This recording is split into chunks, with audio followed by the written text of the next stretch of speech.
Aloha guys, pleasure to be here. We're rocking it out. Major shipping containers rolled in from all across the ocean. International trade. You know, that's what it is. Products from around the world. We buy and share, sell from each other. And sometimes it's supply and demand. You know, there's so many products and services out there. So many possibilities. But I'm going to talk about money and sex in this video. As we know, those are the lower chakras, second and first chakra, but also third. Money has to do with the first and third chakras. Maybe even the second, maybe even sex, because money kind of gives this illusion, right, that certain things can be bought, such as love or sex, or that you can buy credibility, or you can buy things like respect, or you know, the type of stuff that traditionally is earned by hard work, by focus and creativity, and even the idea of buying sex. Sex is supposed to be like an energy or a sacred drug that you give to somebody you really care about because you want to please them, and not something that can just be traded for other things that you want. And I'm not here to say that I think it should be against the law, quote unquote, for adults to do as they may, but I am providing the argument that in an ideal world where people, sometimes you got to think of things in terms of if you were already married, and think of things in terms of if you had money, what would you really do? If you were, the ruler of your world, if you were the authority, if you were a king or queen, if you really believed it, how would you act if you really thought you were these things? In what ways would you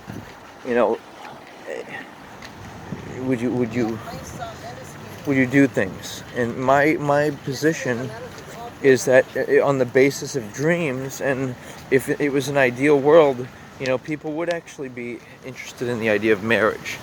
They'd be receptive to, look at all these cards here. They'd be receptive to the idea of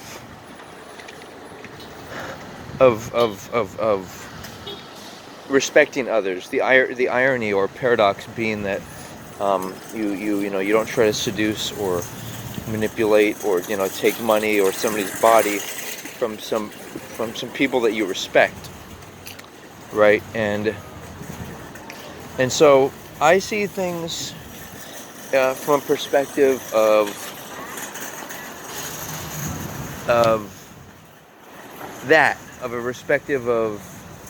perspective of being all that is.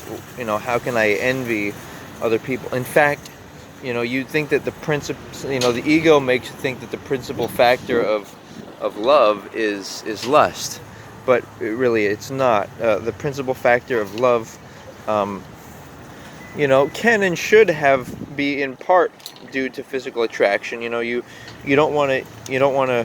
What's the point of being intimate with somebody you're not physically attracted to?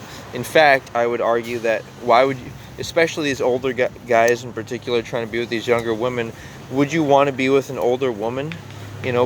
Like that, like it's the type of thing where it's all about how you would respect. It's all about how you want to be treated. How it's unity consciousness, and it's real love. Real love is commitment. It's commitment to yourself. It's commitment to your dream mate. Your dream mate being somebody who you would absolutely want to be with when you're older. And you might think that the main factors of attraction are like I was saying earlier, the ego thinks it's stuff like physical, like just the body, but that's only part of it. Um, Many people are attracted to many people, so there's a misconception, especially the kind of animal mind, like things that are bigger, like pee-pee, like breasts, like like money, like cars, like ass, like muscles. But these are not, I would say, the most functional or effective ways to um, the most effective ways to actually have successful physical intimacy. In my opinion, they are other things. They are things like, the way, subtle things like the way somebody, their demeanor, their culture. There are more subtle things that people connect with, and even if maybe their bodies aren't perfectly compatible sexually or physically, it's this, they feel this attraction towards each other, and that's love. That's wanting to be with somebody for the end of your life, no matter what. And it's caring about people. Caring about yourself, like wanting more than wanting to seduce other people. It's wanting to care about yourself, and also wanting to care about other people, wanting good for them. So this idea of sex and money can sometimes distract one to thinking that that's the highlight of life, that just having more things, or being sexually attractive to random people that are not your dream mate. Remember, anyone who's not your dream mate, and forget about the idea of sex, an even more important idea than sex is the idea of, oh, check out that Costco gas truck, pretty cool, yeah. Even more important is the idea of energy. Energy is what it is. It's not about money, it's about how much energy you have, and the fact that you need to give out energy in order to receive it. You need to do quality service in order to earn and really be able to enjoy and appreciate and see the value of quality service or products. For instance, and that's money, right? And also, sometimes money can distract you, make you engage in activities with random people, and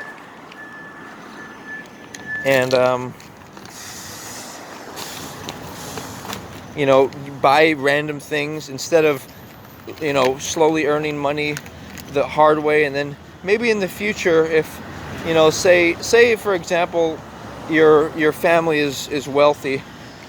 By the way, you might want to placate them or pretend to agree with them if they're wealthy, or you think you need them. That's why the whole idea of parents is a bad idea. Guardians, you want to be your own person as soon as possible, and their goal should be to teach you how to be that, instead of parents pretending to want you to be their friend,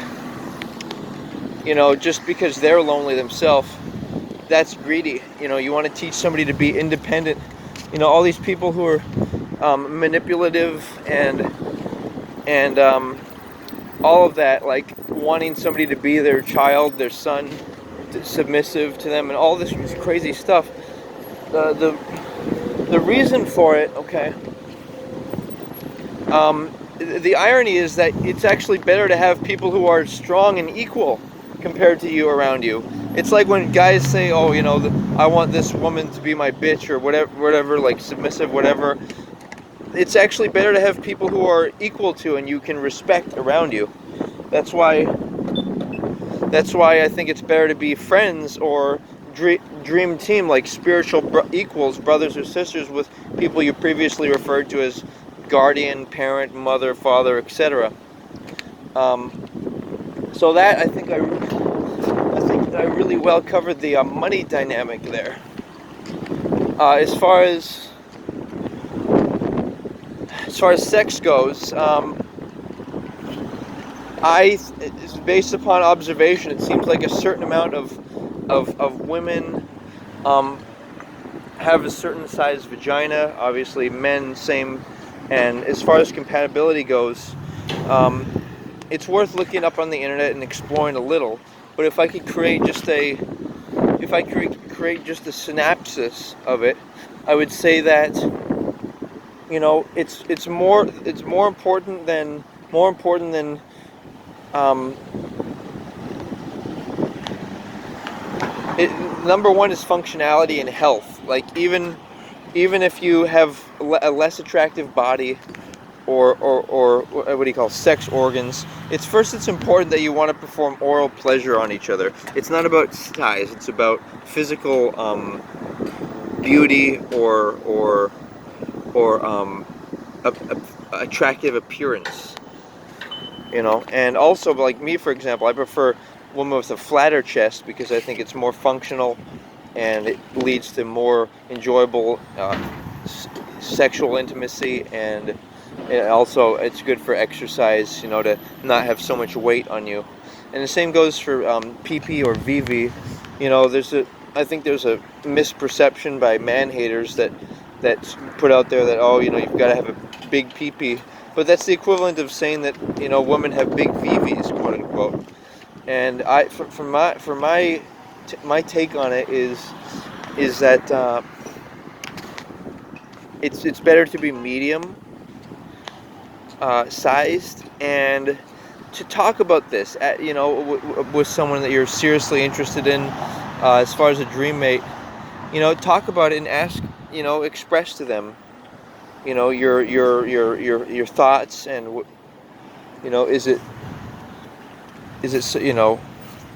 who your body is, what your sexual stamina is, your virility. And always remember, health will always be a more attracting feature than any other features. And so use coconut oil and on your body every day. No soap, I mean, not no soap, but no hot water with soap, because that gets the soap inside of your body, stuff like that. And there's kind of a fantasy of, men or women might want to have bigger features on their body, but it's really, it's not a reality. The reality is people are different, and people do have their preferences, and lots of people are attracted to lots of different people, and it's important to hide it. Men shouldn't be talking about their PP. Women should be talking about their breasts. It's not, it's an unfriendly thing. Or women talk about their ass. It's not I mean, ass is a little different because it's, you need to have wider hips in order to have more comfortable childbirth. But just the point is the idea that of people trying to be competitive and mean and say like bigger is better, stuff like that is just unfriendly, and it's not really like in the real world. If when people are watching like pornography or thinking about it by themselves, people might think, oh, bigger is better, or some people are more attractive than other people. But in the real world, it's individuals, and only two people can have good intimacy, and and two individuals. And so it's like, if somebody's misusing their body, it's not worthy of envy. It's just disapproval that you feel. Like if people have great bodies and they're a couple and they're married and whatnot, then they're actually respecting of each other. And however, if they're not respecting of each other, and they're not respecting of their bodies and their dreams, and they're doing stuff randomly and having like random intimacy, then that's actually not worthy of envy. It's not a nice thing. It's not a joyful thing. See, the final destination in life and being human is not having wealth or good physical intimacy. In fact, it's having joy. And real existential satisfaction that you're improving the world for yourself, this incarnation, others, and future incarnations to come. And so, and remember, investment happens in different formats. Obviously, if you're responsible with money, then that's one format where you can smartly invest for the future. For example, if you don't like your body, you can invest in another couple's bodies and their children, and so maybe their grandchildren will be your next incarnation, and you'll have a more attractive body in your next incarnation, for example. These are things to consider and feel good about. Feel good about being all that is, everything that we are. You know, feel nice about you know, that you know, like, you don't have to have an attractive body to anyone else. Never, like, for example, never have body shame. It's only your body's only meant for one person, you know, your dream mate, not to attract random people. And you know, you wouldn't hide your body from your dream mate. So, for example, if you have a wardrobe malfunction, there's no shame or fear to have concern about, because first of all, it was an accident, and second of all, you know, it doesn't matter what other people think of your body. Don't give people power over you to like that. You know, sometimes one thinks that if you had money, you'd be able to make people like you and buy people things so they'd like you, but that's not how the real world works. The real world works by people earning respect, and by respecting themselves and feeling good because of their accomplishments, and not and having sexual satisfaction because of regular masturbation, and not teasing themselves with a one-night stand one weekend and then another the other. It's dirty. It's like, why would you want to share your body with somebody else? You know, why would you want random, you know, just think about it in terms of, like, oral sex. Who would you look forward to performing oral sex upon? Who would you want to live with, even, you know, when you're older? You know, you know, it's all about self-control and that, and so, you know, and that's love. That's strategy. You know, that's the science of love. Love is commitment. So commit to yourself, and you know, there's no need to worry about anything except that you want good for others, and you want to. Your job is to make yourself feel good. Don't want to feel bad because you think other people feel badly about you.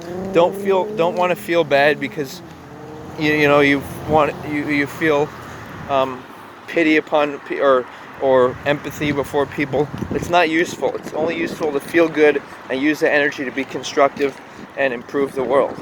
Use that. Stay positive, because you need to be positive in order to help people. You can't feel badly for people or yourself, and you know, in order to help people. And never want to burden.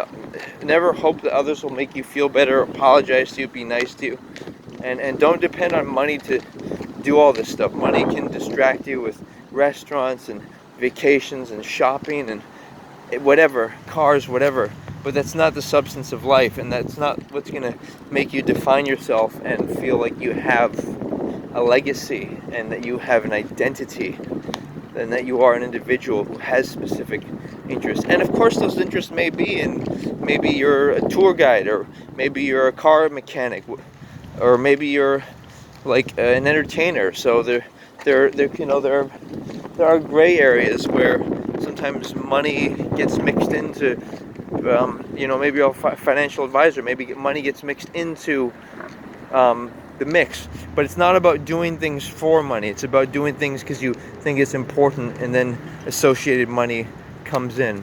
You know, thank you for considering, and let's care about one another, and let's respect our bodies and others, and think about it like this. If, like, guys, you know, you wouldn't be so selective about what type of VV or vagina woman had. So don't worry, women won't be so selective about your pee-pee. It's and women, don't worry about your body size or type, because there's something for everyone. But remember, don't want any don't want when somebody says a rude comment or sexual harassment, just either report it to the authorities, or maybe you could say you want good for them, and just leave it at that. Stay in the realm of love, or leave them alone. Say you want good for them, but you don't want to hear about their personal lives. you know let's keep it in the element of joy. And that's one way you can discern people. Don't money, just because a person has money, or they're smart, or they're competent, doesn't mean that they're joyful, and doesn't mean that they're actually good. Because the end product should be joy. That should be the goal. An existential joy, more so a sense of peace about things. So thanks for considering, guys, and what is the best, guys? And I will say aloha. Take care, guys.